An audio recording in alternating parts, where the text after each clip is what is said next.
in a lot of ways gets us exactly what we need. In most big projects, we can talk about getting millions of dollars of affordable housing funds, but they disappear into the coffers of MOHCD, Mayor's Office of Housing and Community Development, and hopefully we see some housing in the neighborhood within the area of that project, but there's no guarantee of that. In this project, we actually get that. We get a project on Taylor and Eddy. We get senior housing, which is within the same block of the 5M project.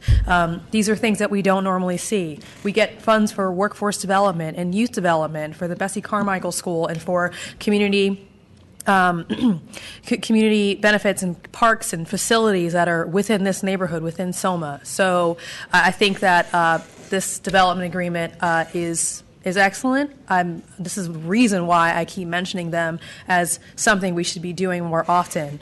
I will say that I will closely be reading the EIR, and I've already read the D4D, but I think we need to see the EIR and sort of the final project to look at transit and street impacts. And I see Mr. Peter Albert here. So nice to see you. I'm assuming you're here to answer questions about transit. Would you mind? Fantastic. So, first question.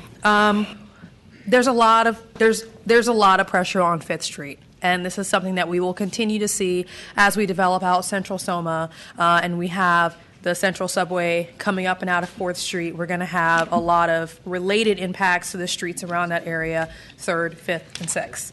And so my question to you is, I'll start with a more detailed one and then go out broader. Looking at the circulation pattern for the current development of 5M, it looks like there could be some opportunities to switch the direction on certain streets like Minna to really sort of alleviate some of the impacts that we might have on the cars that are coming into the parking that's there, and I do believe that there should be some parking there.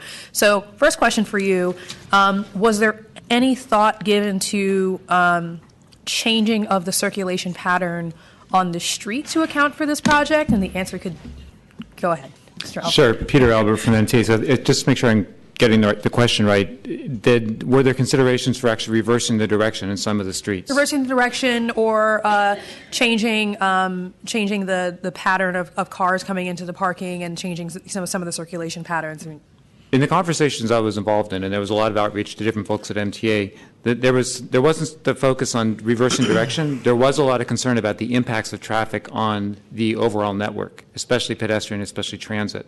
So some of the things that I see here in the plan that reflect our input were avoiding impacts on the transit important streets. Mission is critical. There were some earlier proposals to do things there. We took those off.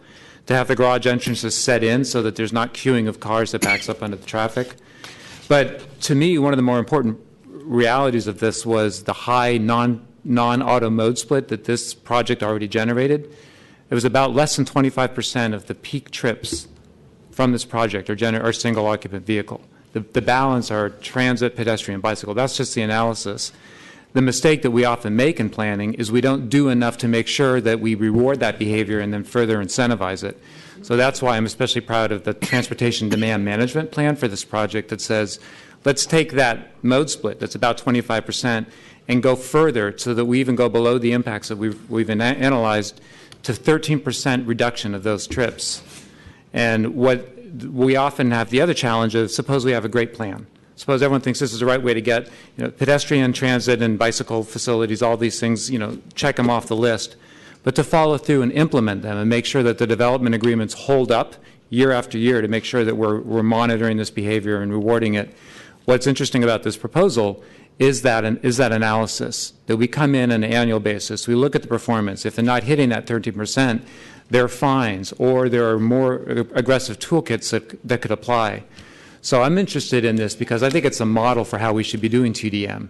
We should be holding the project sponsor as a partner and watch how the project performs over the years and set those targets, and if we're not hitting them, work together in figuring out why, what tools work best, and apply those tools. Thank you. Another reason why I love development agreements. So I want to connect the TDM to the plans that the MTA has. I know that obviously Central Subway is sort of the big elephant in the room in terms of transit, but there were other changes as part of the transit effectiveness project that were also for this area. Can you discuss some of those and maybe kind of the phasing with this project? Sure. Yeah, that's actually an important reality is the transportation network we know today is different from the transit network that will be in place by the time the project is realized. So we look at some of the investments like Central Subway, the full implementation of Muni Forward, which has key transit investments in corridors that serve this area, and the bicycle plan and Vision Zero, the safety pedestrian plan. These are all parts of the inputs that shape it. When I look at the outcome of this plan, I think we all would agree that pedestrian safety has to be one of the main issues. Pedestrian safety getting to transit, pedestrian safety, just walking around the area. I think that represents so much of the capital investment you see. So they're consistent with the long-range goals of MTA and making sure that we're creating a pedestrian-oriented, pedestrian-safe city. We understand the need to get those connections to the transit hubs. It is such a transit-rich area. The other projects I've worked on with you haven't been so smack in the middle of everything. So whether it was a Shipyard or Treasure Island or Park Merced, we had to lean heavier to get those transit options more real. This is about making sure that once you're there, the network is safe. I think we've heard a lot of testimony on the importance of that, but we've worked with the Livable Streets people at MTA to make sure that these reflect what we would recommend as pedestrian safe priorities, bicycle access priorities, transit access priorities. Thank you very much. Thank you, Mr. Albert. Appreciate that.